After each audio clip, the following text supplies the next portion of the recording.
Hello dear all students, white board के नाम से आप बेसिकली समझ ही गए होंगे कि आज मैं आप लोगों को क्या पढ़ाने वाला हूँ। तो हाँ, मैं आपको आज एनिमल के क्लासिफिकेशन पढ़ाने वाला हूँ। गाइस, अगर आपको कोई पूछता है कि ब्लू व्हेल कौन सी कैटेगरी में आएगी, ऑब्वियसली आप कहोगे एनिमल में, लेकिन एनिमल में भी काफ़ी सारी कैटेगरी है। तो उनमें से एग्जैक्टली ब्लू व्हेल कौन सी कैटेगरी में बैठेगी। अब जो लंगूर होते हैं या तो मंकी होते हैं, चिंपैंजी होते हैं, वो कौन सी कैटेगरी में आएंगे। हम ह्यूमन बीइंग बेसिकली कौन सी कैटेगरी में आएंगे। अगर हमें कोई ये पूछता है कि कॉकरोच कौन सी कैटेगरी में आता है, तो ये है तो सभी के सभी एनिमल, लेकिन उन सभी एनिमल को स्पेसिफिक कैटेगरी में डिवाइड करके रखा हुआ है। तो आइए चलिए जानते हैं कौन सा एनिमल कौन सी कैटेगरी में प्लेस करते हैं। तो गाइस, अगर हम ये देखें कि एनिमल की क्लासिफिकेशन, तो एनिमल का क्लासिफिकेशन मेनली दो कैटेगरी में होता है, और ये दो कैटेगरी है। सबसे पहली कैटेगरी जो है हमारे सामने, वो है नॉन कोऑर्डिनेट्स। सबसे पहली कैटेगरी है नॉन कोऑर्डिनेट्स, और दूसरी कैटेगरी है हमारे सामने, वो है coordinates. Non coordinates and coordinates. So guys, ये देखिए कोऑर्डिनेट्स और नॉन कोऑर्डिनेट, इन दोनों के बीच में मेन डिफरेंस क्या है। कोऑर्डिनेट वो वाले एनिमल होते हैं जिनके पीछे रीढ़ की हड्डी होती है। मराठी में हम उसे बोलते हैं पाठी चकना, ठीक है। अब जिनके पीछे जो वर्टेब्रल कॉलम होती है, हमारी पीठ पे जो वर्टेब्रल कॉलम होती है, जो हड्डियों से बनी हुई कॉलम है, उसे हम कहते हैं वर्टेब्रल कॉलम।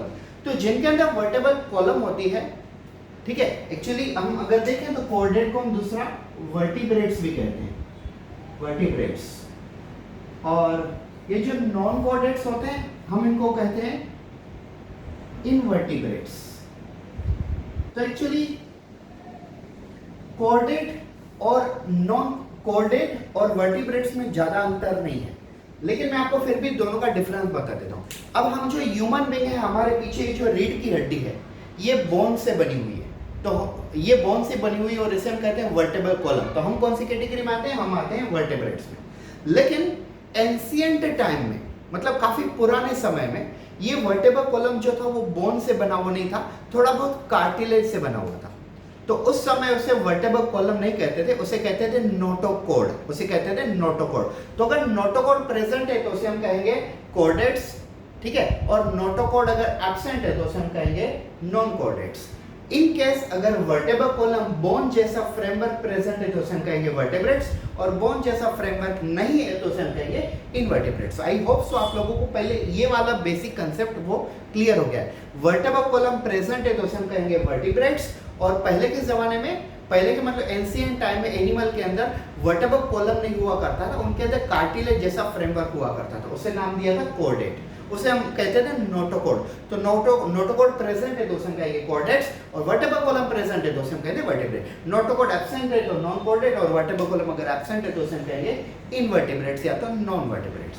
आइए आगे बढ़ते हैं। गाइस, ये जो नॉन कोऑर्डिनेट्स है, इनके बेसिकली 30 फाइलम्स होते हैं, 30 फाइलम्स होते हैं। उन 30 फाइलम में से 20 माइनर फाइलम होते हैं और 10 मेजर फाइलम होते हैं। आज हम सिर्फ मेजर फाइलम के बारे में डिस्कस करेंगे। So there are 10 major phylums are there, there are 10 major phylums are there.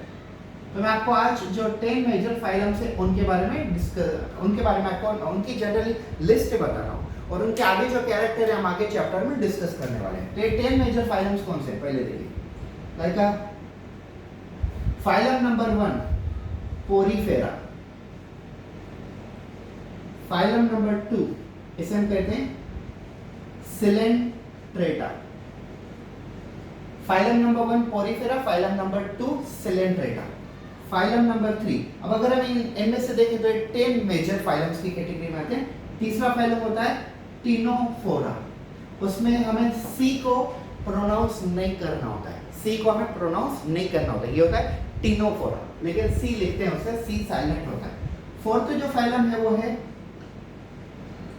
प्लेटीहेल्मिन्स, प्लेटीहेल्मिन्स, इनको जनरली फ्लैटवर्म के नाम से भी पहचानते हैं। और फिफ्थ जो फाइलम है वो है एस्केल्मिन्स, एस्केल्मिन्स, प्रोनाउंस कैसे करेंगे हम इनको, एस्केल्मिन्स। सिक्स्थ जो फाइलम है वो है Annelida, Annelida. Seventh number phylum arthropoda, Arthropoda. 8th number जो फाइलम है उसका नाम है Mollusca. Mollusca. 9th number phylum है उसे हम कहते हैं इकाइनोडर्मेटा। इकाइनोडर्मेटा। और 10th नंबर जो फाइलम है उसे हम कहते हैं हेमिकोर्डेटा। हेमिकोर्डेटा। अब मैं आपको इन सभी के बारे में सिंगल लाइन में डिस्क्राइब करता हूँ। सिंगल लाइन में मतलब उनकी जो यूनिक फीचर्स है वो वाली, और बाकी तो सभी फाइलम को हमें फुल्ली डिस्क्राइब करना होता है। सबसे पहले देखिए पोरीफेरा। पोरी का मतलब होता है पोर्स, होल्स। फेरा का मतलब होता है पूरी बॉडी में। तो ये इनकी पूरी की पूरी बॉडी के ऊपर छोटे छोटे हॉल्स होते हैं, उनसे हम कहते हैं पोरीफेरा। सिलेंट्रेटा, ये Coelenterata.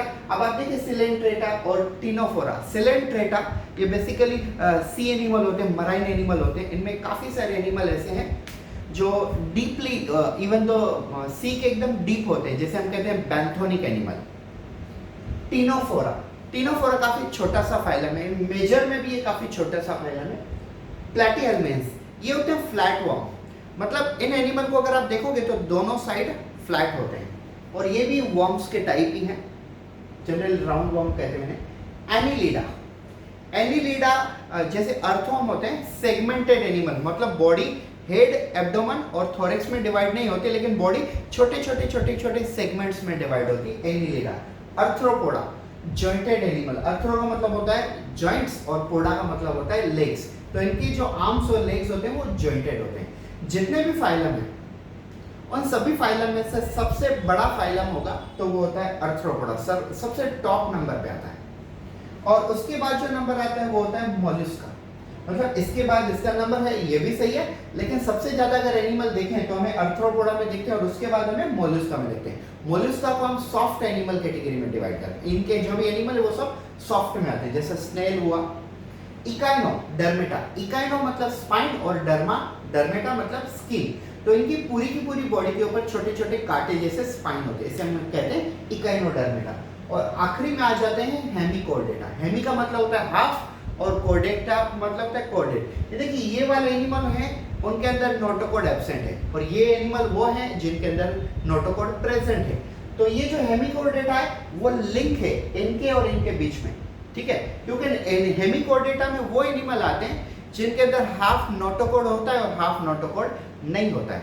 For example Balanoglossus and सेकोग्लोसस, ये वो वाले एनिमल है जो हेमिकोर्डेटा में प्लेस किए जाते हैं, और इनको हाफ नोटोकॉर्ड होता है और हाफ नोटोकॉर्ड नहीं होता है। आइए चले आगे बढ़ते हैं गाइस। अब ये जो कॉर्डेट्स कैटेगरी है, कॉर्डेट्स में अगर हम देखें तो दो सुपर क्लास आते हैं। It has two super class. First super class is Pisces and second super class is tetrapoda। तो देखिए पहला सुपर क्लास कौन सा है हमारे सामने? पाइसेस का मतलब होता है फिशेस। पाइसेस का सिंपल मायने में मतलब होता है फिशेस। और फिशेस में भी दो कैटेगरी आती है, एक होती है बोनी फिशेस और एक होती है कार्टिलेज फिशेस। अब इनका मतलब क्या हुआ? कुछ फिशेस ऐसी होती हैं जिनके अंदर उनका जो फ्रेमवर्क है वो बोन से बना हुआ होता है, एंडोस्केलेटन जो है वो है बोन से बना हुआ होता है। और कुछ फिशेस ऐसी होती है जिनका एंडोस्केलेटन कार्टिलेज से बना हुआ होता है। जो जिनका बोन से बना होता है उनको हम कहते हैं ऑस्टियोचिट्स, और जिनका कार्टिलेज से बना होता है उनको हम कहते हैं कॉन्ड्रिचिट्स। मैं आपको लिख के बता देता हूं, ऑस्टियोचिट्स एंड कॉन्ड्रिचिट्स। ऑस्टियोचिट्स एंड कॉन्ड्रिचिट्स। सो गाइस ये है बोनी फिशेस और ये है कार्टिलेज। उसके बाद जो सुपर क्लास आता है टेट्रापोडा। अब टेट्रा का मतलब होता है 4, पोडा का मतलब होता है लेग्स। तो इनमें वो वाले एनिमल आते हैं जिनको 4 लेग्स होते हैं, लेकिन कुछ एनिमल ऐसे होते हैं जिन्होंने अपने चारों के चारों लेग्स को 2 आर्म और 2 फुट में कन्वर्ट कर दिया। फॉर एग्जांपल हम ह्यूमन में कुछ एनिमल ऐसे आते हैं जिन्होंने 4 लेग्स में से 2 लेग्स को विंग्स में कन्वर्ट कर दिया हुआ है। For example birds. कुछ एनिमल ऐसे भी हैं जिन्होंने चारों के चारों लेग्स को स्किन में कन्वर्ट कर लिया हुआ है, फॉर एग्जांपल स्नेक, सांप, ठीक है। तो ये जो कैटेगरी आती है, ये कैटेगरी आती है टेट्रापोडा सुपर क्लास। अब ये जो टेट्रापोडा है इसके अंदर 4 क्लास आते हैं, लाइक क्लास फर्स्ट जो है वो है एम्फीबिया, उसके बाद क्लास सेकंड जो है इसे हम कहते हैं एओस, उसके बाद क्लास थर्ड जो है इसे हम कहते हैं रेप्टिलिया, और क्लास फोर्थ जो होता है उसे हम कहते हैं मैमेलिया। सबसे एडवांस एनिमल अगर हम देखें तो मैमेलिया कैटेगरी आती है, जिसमें हम ह्यूमन बीइंग भी आते हैं। तो गाइस सबसे पहला क्लास देखिए एम्फीबिया। एम्फीबिया मतलब वो वाले एनिमल जो पानी में भी रह सकते हैं और जमीन पे भी रह सकते हैं, उनको हम कहते हैं amphibia. Yes, for example frog हुए। उसके बाद आता है क्लास सेकंड एओस। एओस मतलब बर्ड्स, जितने भी पक्षी हैं, जितने भी बर्ड्स हैं, सब एओस कैटेगरी में आते हैं। Class third reptilia.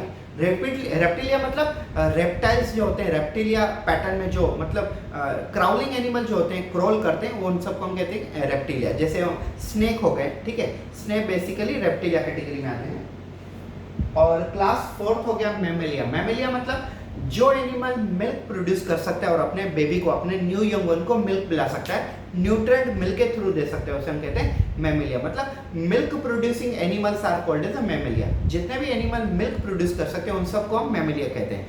मतलब जिनको क्या होगा, ऑब्वियसली जिनको मेमोरी ग्लैंड मतलब जिनको ब्रेस्ट होंगे उनको ही हम कहेंगे मैमेलिया। हम ह्यूमन बीइंग मैमेलिया में आते हैं। इवन तो अगर हम काफी एनिमल के बारे में डिस्कस करें, so basically dog, cat, human being, cow, buffalo, donkey, horse, elephant etcetera etcetera Mammalia. कुछ एनिमल ऐसे भी हैं, फॉर एग्जांपल ब्लू व्हेल, ये मैमेलिया कैटेगरी में आते हैं। फॉर एग्जांपल बैट, ये भी मैमेलिया कैटेगरी में आते हैं। तो ये गाइस, ये है क्लासिफिकेशन ऑफ एनिमल। अगर आपको हमारा वीडियो पसंद आया है तो प्लीज़ आप नीचे कमेंट करके बता सकते हैं कि और आगे आप कौन सा वीडियो हमसे एक्सपेक्ट करते हो। और प्लीज़ गाइस, काफ़ी सारी मेहनत, काफ़ी सारी कलेक्शन करने के बाद ये वीडियो हम बनाते हैं, तो आपका जो एक लाइक मतलब वहाँ के बराबर है। और आप अगर अपने फ्रेंड्स के साथ शेयर भी करते हो, वीडियो को स्प्रेड भी करते हो, तो हमें भी और वीडियो बनाने के लिए मोटिवेशन मिलता है। Thank you so much, have a good day.